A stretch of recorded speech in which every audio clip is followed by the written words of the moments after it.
Good morning students. मैं Sonal Meena, assistant professor geography, government college Saipau Dholpur, Braj university के third year में geography में आपका जो सेकंड पेपर है भारत का भूगोल, उसमें हम भारत के प्रमुख भौतिक स्वरूपों के बारे में अध्ययन कर रहे थे। इससे पहले के लेक्चर्स में मैंने आपको दो भौतिक स्वरूप हिमालय प्रदेश और उत्तर भारत के विशाल मैदान के बारे में पढ़ाया। आज के इस लेक्चर में हम तीसरे प्रमुख भौतिक प्रदेश प्रायद्वीपीय पठार के बारे में अध्ययन करेंगे। प्रायद्वीपीय पठार, जैसा कि आप जानते हैं, आपने पढ़ा भी होगा पहले की कक्षाओं में, ये भारत का जो दक्षिणतम हिस्सा है वो प्रायद्वीपीय पठार की श्रेणी में आता है। इसे प्रायद्वीपीय पठारी क्षेत्र इसलिए कहते हैं क्योंकि प्रायद्वीप वो होता है जो तीन ओर से समुद्र से घिरा हुआ हो। जैसे कि हमारे भारत का जो दक्षिण हिस्सा है, अर्थात कर्क रेखा के दक्षिण में जो हिस्सा है भारत का, वो तीन ओर समुद्र से घिरा है। एक तरफ अरब सागर है, पश्चिम में पूर्व में बंगाल की खाड़ी है और दक्षिण में हिंद महासागर है। इसीलिए इस निचले हिस्से को प्रायद्वीपीय हिस्सा कहते हैं और इसमें पूरा क्षेत्र जो है वो पहाड़ और पठारों से घिरा हुआ है, इसलिए वो प्रायद्वीपीय पठार की श्रेणी में आता है। इस प्रायद्वीपीय पठार का जो क्षेत्रफल है वह है 16 लाख वर्ग किलोमीटर और ये बहुत ही प्राचीन गोंडवाना लैंड का एक अंश है। त्रिभुजाकार इसकी आकृति है। उत्तर में इसके गंगा यमुना का और सतलज का मैदान है और तीनों दिशाओं में, बाकी जो दक्षिण में तीनों दिशाएं हैं उनमें समुद्र है। यह भारत का सबसे बड़ा भौतिक प्रदेश है। जो 4 भौतिक प्रदेशों में हमने बांटा है उसमें सबसे ज़्यादा बड़ा है प्रायद्वीपीय पठार। इस पठार पे बहुत सारे पर्वत भी हैं जिनका निर्माण लाखों वर्षों के बाद में धीरे धीरे जो मौसम की क्रियाएं हैं उनके चेंज होने से, उनमें परिवर्तन आने से, उनसे प्रभावित होते हुए हुआ है। यहाँ पर जो नदियाँ हैं उनकी घाटियाँ सकरी और चौड़ी हैं। कहने का तात्पर्य यह है कि ये जो प्रायद्वीपीय पठारी क्षेत्र है वो स्थलाकृतिक और धरातलीय दृष्टि से विभिन्नताओं से जुड़ा हुआ है, क्योंकि इसमें कहीं पठार हैं, कहीं पर पहाड़ी क्षेत्र है और कहीं पर जो है वो नदियों की घाटियाँ आती हैं। इस प्रायद्वीपीय पठारी क्षेत्र में जितने भी पठार हैं उनकी लगभग समुद्र तल से ऊंचाई 600 मीटर है। इस क्षेत्र के विस्तार की बात करें तो उत्तर में राजस्थान से लेकर दक्षिण में कन्याकुमारी तक 1700 किलोमीटर लंबाई में और 1400 किलोमीटर की चौड़ाई तक ये फैला हुआ है। अगर हम राजनीतिक दृष्टि से कहें तो राजनीतिक दृष्टि से इसमें कौन कौन से राज्य आते हैं? मध्य प्रदेश, दक्षिण पूर्वी राजस्थान, दक्षिणी बिहार, महाराष्ट्र, उड़ीसा, गुजरात, आंध्र प्रदेश, तमिलनाडु, कर्नाटक और केरल। प्राकृतिक दृष्टि से अगर हम बात करें तो उत्तरी सीमा जो है वो अरावली, कैमूर और राजमहल की पहाड़ियों के द्वारा निर्मित है, जबकि पूर्व में इसके पूर्वी घाट है और पश्चिम में इसके पश्चिमी घाट है। तो अर्थात इनके मध्य में ये स्थित है। जबकि जो पूर्वी घाट और पश्चिमी घाट हैं उनको भी हम अलग से भौतिक प्रदेश के रूप में पढ़ते हैं। तो जो ये प्रायद्वीपीय हिस्सा है वो भारत के दक्षिण में है, जो कि उत्तर में उत्तर के विशाल मैदान और पूर्व में पूर्वी घाट और पश्चिम में पश्चिमी घाट के मध्य में स्थित है। तो इसमें हमारे भारत का जितना भी पहाड़ी और पठारी प्रदेश है उसको लगभग सम्मिलित किया जाता है। इस प्रायद्वीपीय पठार को हम जब पढ़ते हैं तो इसके अंतर्गत क्षेत्रीय आधार पर या धरातलीय आधार पर अलग अलग पठारों में इसको विभक्त किया गया है, अलग अलग पर्वतीय क्षेत्रों में इसको विभक्त किया गया है, क्योंकि उनमें क्या है, भू आकृतिक विविधता है। तो इसके बहुत सारे उपविभाग बनाए गए हैं। तो हम बात करते हैं इसके उपविभागों के बारे में। सबसे पहले आता है दक्कन का पठार। दक्कन का जो पठार है वो भारत का सबसे ऊंचा पठार है, त्रिकोणीय है और इसका विस्तार है लगभग 70,05,000 वर्ग किलोमीटर क्षेत्र में, यानी इतने बड़े क्षेत्र में फैला हुआ है और सबसे बड़ा पठारी क्षेत्र है। इसकी अगर हम ऊंचाई की बात करते हैं तो उत्तर में जब हम इसकी बात करें उत्तर दिशा में तो 3000 मीटर ऊंचा है, जबकि पश्चिम में ये 900 मीटर ऊंचा है। इसे हम महाराष्ट्र का पठार भी कहते हैं। इस पठार के अंतर्गत राज्य आते हैं महाराष्ट्र, मध्य प्रदेश, कर्नाटक, गुजरात, आंध्र प्रदेश।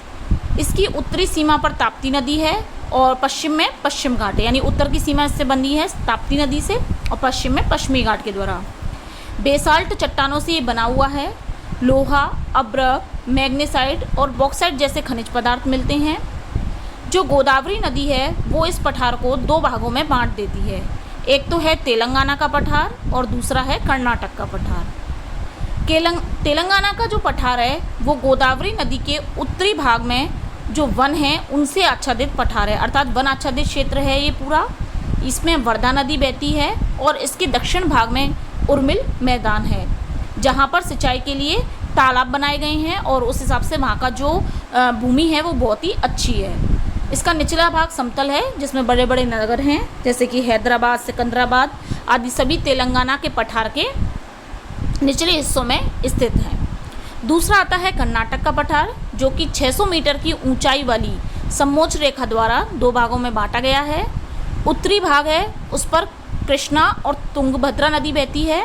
यहाँ पर घाटप्रभा और मालप्रभा नदियाँ कृष्णा नदी में उसके दाएं भाग पर मिलती हैं। कर्नाटक के पठार का जो दक्षिणी भाग है उसको मैसूर का पठार भी कहते हैं। यह दक्षिण भारत का उच्च सीमा वाला पठार है। इसका ढाल सामान्य रूप से तो पूर्व की ओर है, जबकि उत्तरी भाग का ढाल उत्तर की ओर है। इसके पश्चिम में पश्चिमी घाट और पूर्व में पूर्वी घाट स्थित हैं। नीलगिरी की पहाड़ियों के द्वारा इसकी दक्षिणी सीमा का निर्माण होता है। पश्चिमी भाग मालवाड़ के नाम से जाना जाता है, जो कि एक पहाड़ी क्षेत्र है। इसकी औसत ऊंचाई 1000 मीटर है। इस पहाड़ी क्षेत्र में काफ़ी कटाव है, इसका ढाल भी तेज है। नदियाँ की जो घाटियाँ हैं वो काफ़ी गहरी हैं। अगर हम वैसे बात करें तो पूरा भाग जो है वो वन आच्छादित क्षेत्रों से घिरा हुआ है, यानी वनों का ज़्यादा विस्तार है। पूर्व की ओर का भाग उर्मिल मैदान वाला है। मैसूर के पठार की जो प्रमुख नदी है वो कावेरी है और यहाँ पर ग्रेनाइट की पहाड़ियाँ भी मिलती हैं जो थोड़ी सी नीचे दसी हुई होती हैं। दक्कन के पठार के बाद जो नेक्स्ट आता है वो है मालवा का पठार। मालवा का पठार काली मिट्टी के द्वारा निर्मित है और इसका ढाल जो गंगा की घाटी है उसकी तरफ है। प्रमुख नदियां हैं इसमें पार्वती, बेतवा, माही, चंबल और कालीसिंध, जो कि आगे जाके यमुना नदी में मिल जाती हैं। ऊंचाई है लगभग इसकी 250 मीटर और कहीं कहीं पर इसमें उर्मिल मैदान भी हैं जिनमें चपटी पहाड़ियाँ भी स्थित हैं। उदाहरण के रूप में बात करें तो उत्तर में ग्वालियर की पहाड़ियाँ प्रमुख हैं। इस पठार की उत्तरी और जो उत्तरी पूर्वी सीमा है उस पर बुंदेलखंड और बघेलखंड के पठार स्थित हैं, परंतु पठार का जो उत्तर भाग है उसको चंबल और उसकी जो सहायक नदियां हैं वो बीहड़ खड्ड में परिवर्तित कर देती हैं। अर्थात हमारे धौलपुर में भी आप देखेंगे तो चंबल के बीहड़ मिलते हैं, तो ये बीहड़ जो हैं वो चंबल नदी के द्वारा बनाए गए हैं। नेक्स्ट आता है मेघालय का पठार, जिसका निर्माण हुआ है गोंडवाना काल के निक्षेपों से। इसका उत्तरी ढाल लंबवत है जहाँ से ब्रह्मपुत्र नदी बहती है और दक्षिणी ढाल कैसा है, धीमा। नेक्स्ट है बुंदेलखंड का पठार। बुंदेलखंड का जो पठार है वो ग्वालियर पठार और विंध्याचल श्रेणी के बीच में फैला हुआ है। इसकी ऊंचाई है लगभग 300 से 600 मीटर के मध्य। इसे बाघेलखंड का पठार भी कहते हैं। प्राचीनतम जो बुंदेलखंड है वो नीच से निर्मित है और इस पर जो सोपानी वेदिकाएं हैं वो भी मिलती हैं। इसके इर्द गिर्द ग्रेनाइट और बलुआ पत्थर के टीले और पहाड़ियों का विस्तार पाया जाता है। बाघेलखंड का जो पठार है वो विंध्यन श्रेणी के कैमूर और भारनेर पहाड़ियों के पूर्व में स्थित है। इसके उत्तर में सोनपुर पहाड़ियाँ तथा दक्षिण में रामगढ़ की पहाड़ियाँ स्थित हैं। बाघेलखंड का मध्य भाग क्रमशः ऊंचा होता हुआ पूर्व से पश्चिम की ओर फैला हुआ है। इसका जो पश्चिमी भाग है वो बलुआ पत्थर और चूने के पत्थर से निर्मित है, जबकि पूर्वी भाग जो है वो ग्रेनाइट की चट्टानों से निर्मित है। नेक्स्ट हमारा पठार है छोटा नागपुर का पठार। वैसे इसका नाम है छोटा नागपुर का पठार, लेकिन महाराष्ट्र के नागपुर ज़िले से इसका कोई भी संबंध नहीं है। इसका जो नाम पड़ा है वो एक पुराने राजा हैं उनके नाम पर पड़ा है। ये फैला हुआ है झारखंड में। इसका क्षेत्रफल है 65,000 वर्ग किलोमीटर।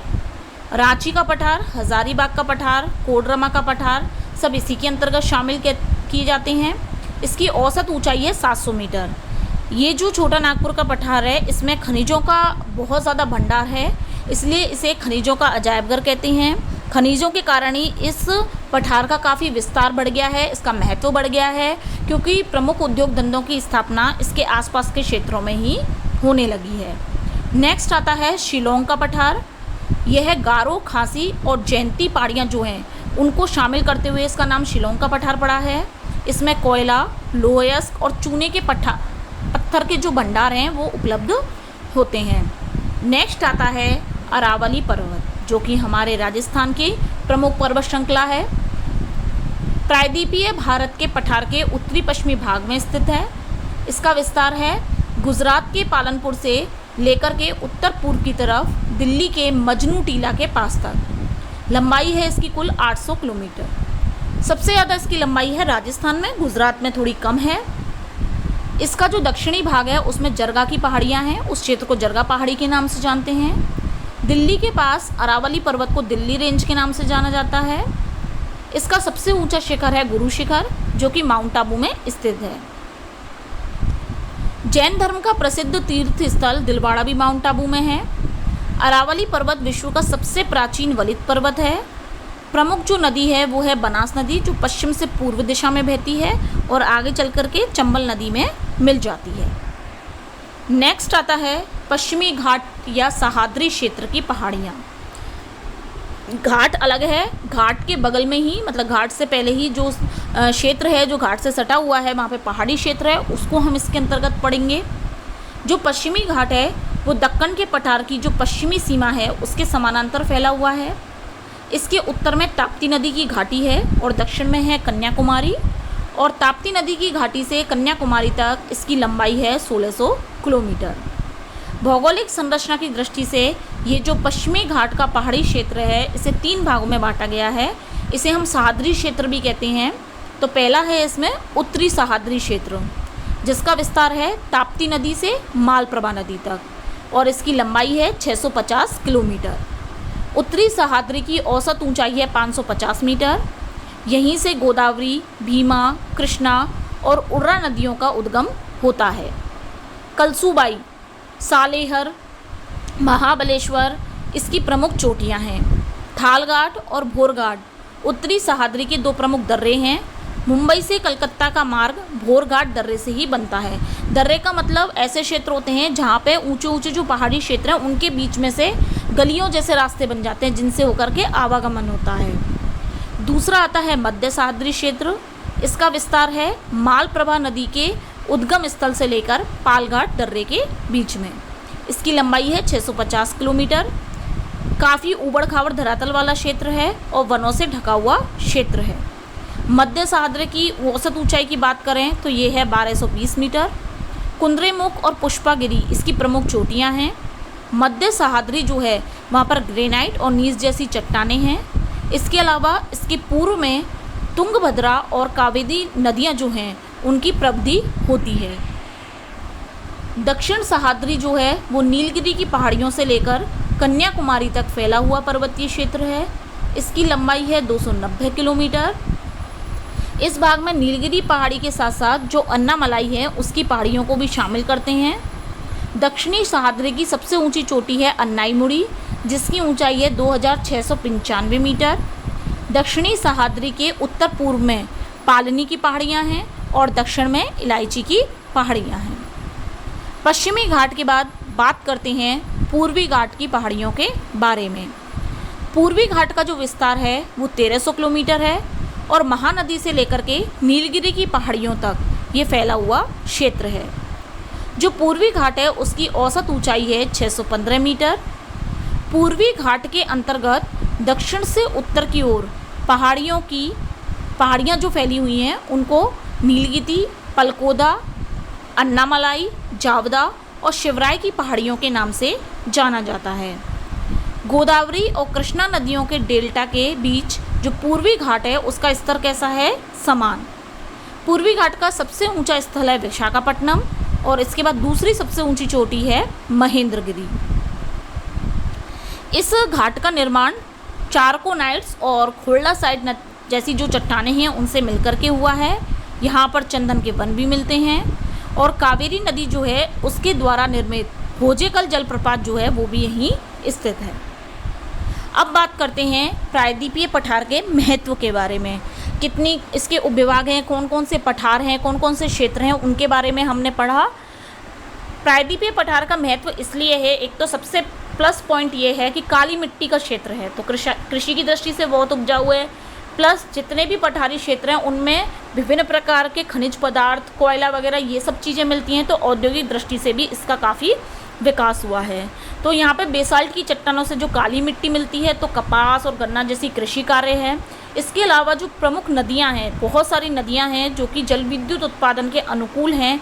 तो जितनी भी प्रायद्वीपीय नदियाँ हैं उनके रास्ते में, उनका जो प्रवाह मार्ग है उसमें अनेक जो है वो प्रपात यानी कि झरने और जो जलप्रपात हैं वो बनाए गए हैं, जिसके द्वारा जल विद्युत जो है उसका उत्पादन होता है। जो विंध्यन पहाड़ियाँ हैं वहाँ पर जो उत्तर और दक्षिण जो भारत है उसके बीच में एक प्राकृतिक जल विभाजक का कार्य करती है, जिसके कारण जो दक्षिण में स्थित भूभाग है वो एक अपनी सांस्कृतिक पहचान रखता है। तो मेनली जो प्रायद्वीपीय पठार है उसका एक तो काली मिट्टी की दृष्टि से और एक खनिजों की दृष्टि से बहुत ही ज़्यादा महत्व है, क्योंकि खनिजों के निकलने के कारण भारत के जो अधिकांश बड़े बड़ी इंडस्ट्रीज़ हैं, बड़े बड़े उद्योग धंधे हैं, वो सब इन पठारी क्षेत्रों में ही स्थित हैं। तो इस तरीके से हमने तीसरे प्रमुख जो भौतिक स्वरूप है भारत का उसके बारे में पढ़ा। अब हमारा लास्ट चौथा भौतिक स्वरूप बचता है, जो कि है तटीय मैदानी क्षेत्र और द्वीप समूह, जिसके बारे में हम अपने नेक्स्ट लेक्चर में पढ़ेंगे।